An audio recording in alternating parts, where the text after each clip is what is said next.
Friends, welcome back to law school. आज हम देखेंगे चैप्टर 3 ऑफ पनिशमेंट, जिसमें हम देखेंगे theories of punishment and types of punishment की बात करेंगे। थ्योरीज ऑफ पनिशमेंट, फर्स्ट है रिट्रीब्यूटिव थ्योरी। रिट्रीब्यूटिव थ्योरी मतलब टू पे बैक।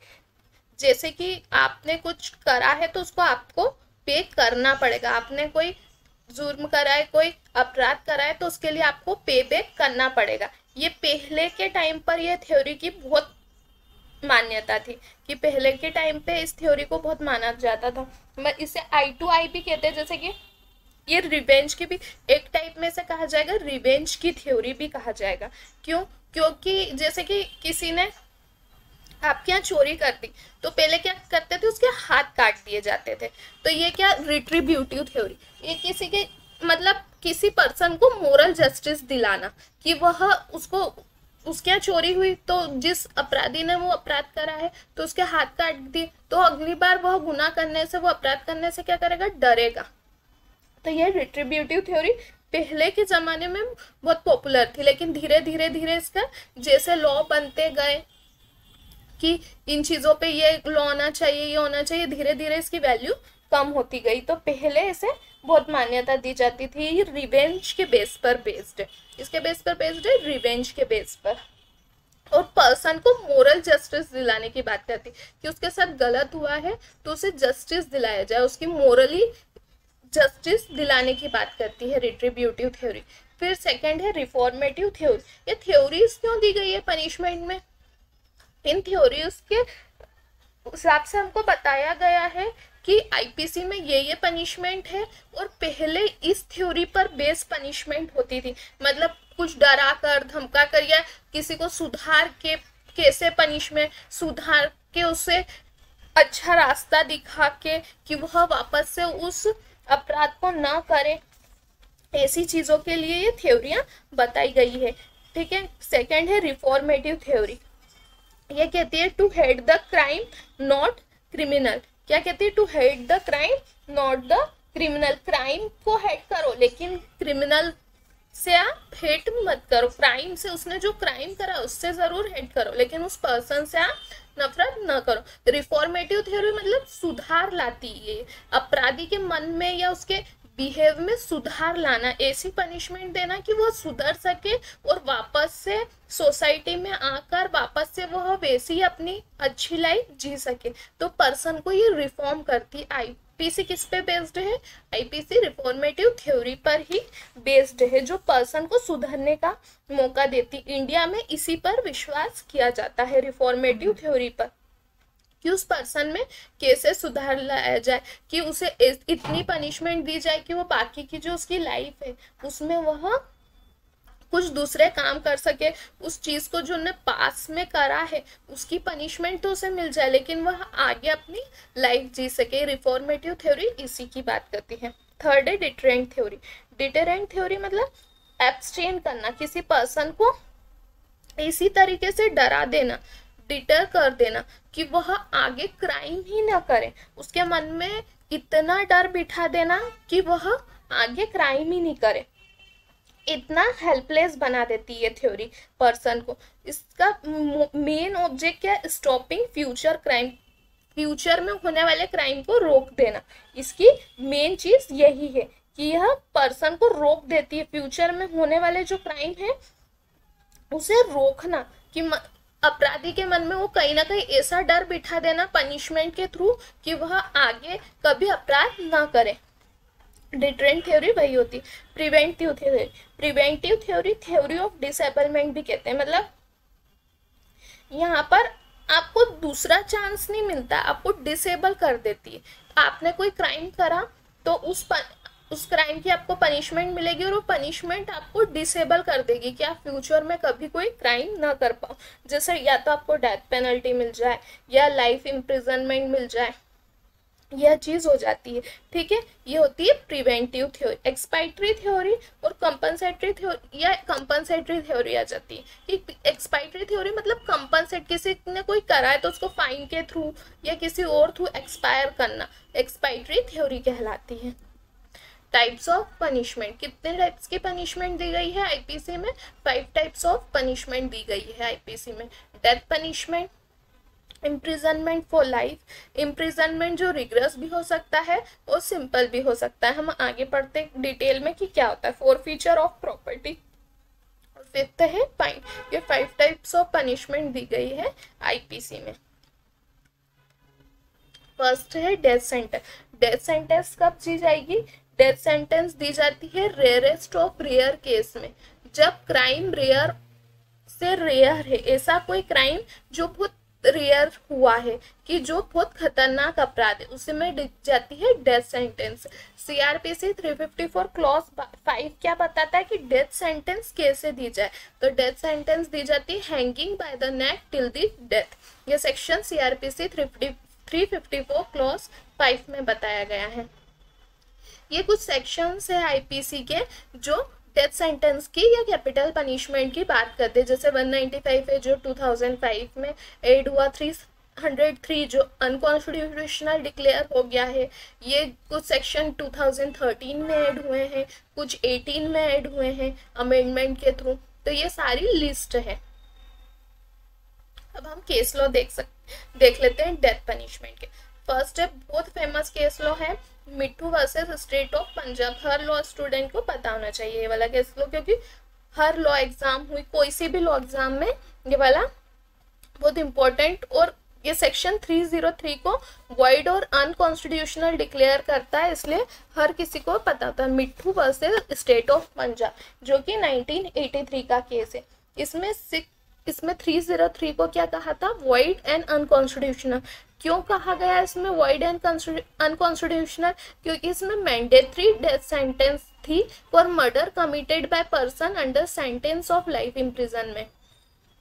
इसमें मैंडेटरी डेथ सेंटेंस का प्रोविजन दिया हुआ था, इसलिए इसे क्या कहा गया? वॉइड एंड अनकॉन्स्टिट्यूशनल कहा गया। ऐसा क्यों कहा गया कि ये वॉइड एंड अनकॉन्स्टिट्यूशनल होगा? क्योंकि इसमें मैंडेटरी डेथ सेंटेंस था, कोई ऑप्शन नहीं था कि सिर्फ डेथ सेंटेंस और लाइफ इम्प्रिजनमेंट दी जाएगी। वहां पर मैंडेटरी डेथ सेंटेंस दी जानी थी, तो इसलिए इस सेक्शन को 303 को वॉइड एंड अनकॉन्स्टिट्यूशनल कहा गया मिट्ठू Singh versus state of Punjab के 1983 के केस लॉ में। फिर आता है Rajendra Prasad versus state of UP 1970 का केस जो जस्टिस कृष्णा अय्यर ने दिया था। Death sentence was unconstitutional because it does not give a chance to the person to improve, and IPC is based on the reformative theory। इसमें इन्होंने क्या कहा कि डेथ सेंटेंस जो है वो अनकॉन्स्टिट्यूशनल है। क्यों? क्योंकि यह व्यक्ति को सुधरने का या इम्प्रूव करने का मौका ही नहीं देती, वो उससे लाइफ ही छीन लेती है। और हमारी जो आईपीसी है वह किस पे बेस्ड है? हमने पहले ही बात करी थी, हमारी आईपीसी बेस्ड है रिफॉर्मेटिव थ्योरी पर। तो हर पर्सन को यहाँ पर सुधरने का मौका दिया जाता है और कि वह आगे अपने जो पास में जो गलती हुई है उससे सीख सके और फ्यूचर में अपनी एक अच्छी लाइफ जी सके। तो ये Rajendra Prasad versus state of UP में कहा गया कि डेथ सेंटेंस अनकॉन्स्टिट्यूशनल कराई जाए ताकि यह पर्सन को इम्प्रूव करने का मौका ही नहीं देती, यह व्यक्ति से उसकी लाइफ ही छीन लेती। और डेथ पेनल्टी, ऐसी डेथ पेनल्टी वायलेट करती है आर्टिकल 14, 19 एंड 21 को। फिर क्या हुआ? Bachchan Singh versus state of Punjab का केस आया 1980 में, जिसमें जस्टिस भायन चंद्रचूड़ ने क्या कहा? जो मेजोरिटी ऑफ 4 to 1 था कि इसमें 5 जज bench of the supreme court overrule it's earlier decision in Rajendra Prasad. Supreme court ने अपने प्रीवियस जजमेंट, जो राजेंद्र प्रसाद का जजमेंट था, उसको ओवररूल करा और क्या कहा? It expressed the view that death penalty as an alternative punishment for murder is not unreasonable and hence not violative of Article 14, 19 and 21 of the Constitution of India, because the public order contemplated by clause 2 to 4 of Article 19 is different from law and order, and also enunciated the principle of awarding death penalty only in the rarest of rare case। मतलब इसमें कहा गया कि ऐसा नहीं है कि death penalty जो है वह सिर्फ ऐसे क्राइम में दी जाती है जो सिर्फ रेयरेस्ट ऑफ रेयर की कैटेगरी में आते हैं, उसी में ही डेथ पेनल्टी दी जाती है, इसलिए यह अनकॉन्स्टिट्यूशनल नहीं है। और यह आर्टिकल 14, 19 एंड 21 का भी वॉयलेशन नहीं करती, क्योंकि यह ऐसे पर्सन को दी जाती है जिसने ऐसा क्राइम किया हो जो रेयरेस्ट ऑफ रेयर की कैटेगरी में आता है। इन्होंने क्या करा, अपने पुराने जजमेंट को, सुप्रीम कोर्ट ने अपने पुराने जजमेंट को ओवर रूल किया। फिर आया attorney general of India versus Laxma Devi का केस। इसमें क्या कहा सुप्रीम कोर्ट ने, that a barbaric crime does not have to visited with the barbaric penalty such as public hanging which will be clearly violative of article 21 of the constitution.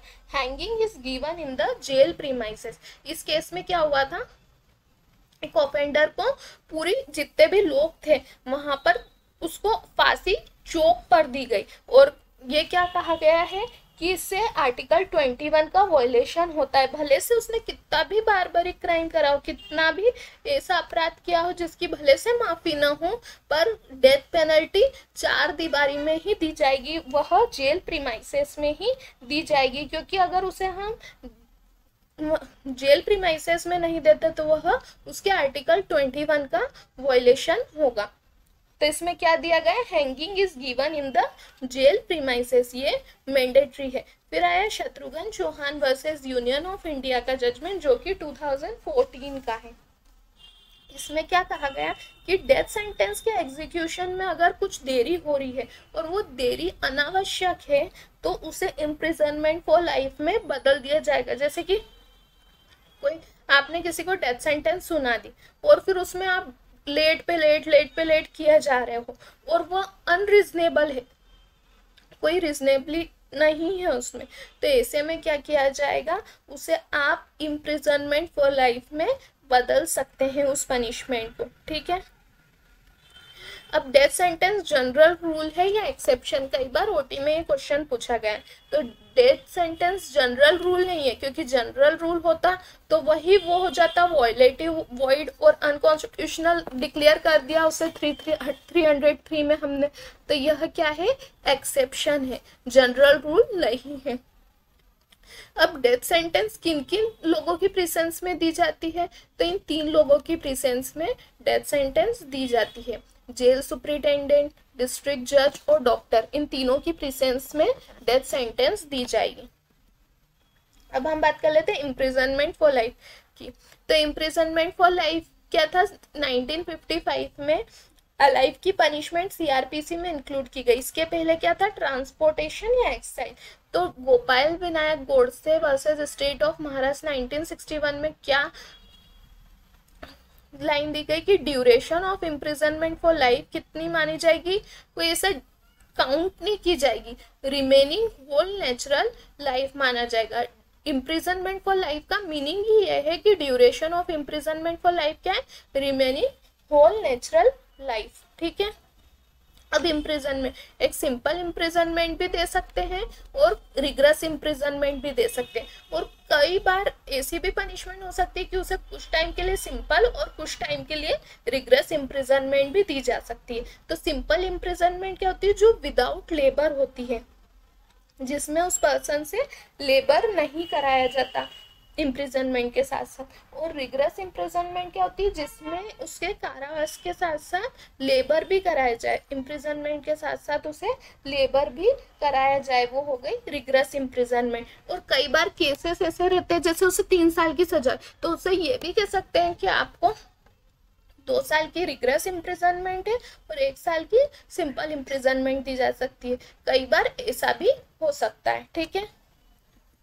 Fine imprisonment के साथ भी दिया जा सकता है और only fine भी दिया जा सकता है। ठीक है, ये होगा हमारे थ्योरीज ऑफ पनिशमेंट और टाइप्स ऑफ पनिशमेंट। और सारे टाइप्स के साथ हमने केस लॉ भी डिस्कस कर लिए, कौन कौन से आईपीसी के सेक्शंस में डेथ पेनल्टी दी जाती है वह भी सेक्शंस देख लिए, और साथ साथ यह भी देख लिए कि थ्योरीज क्या है। 5 थ्योरी है और 5 टाइप्स की पनिशमेंट दी हुई है आईपीसी में। ठीक है, thank you, like share and subscribe my channel.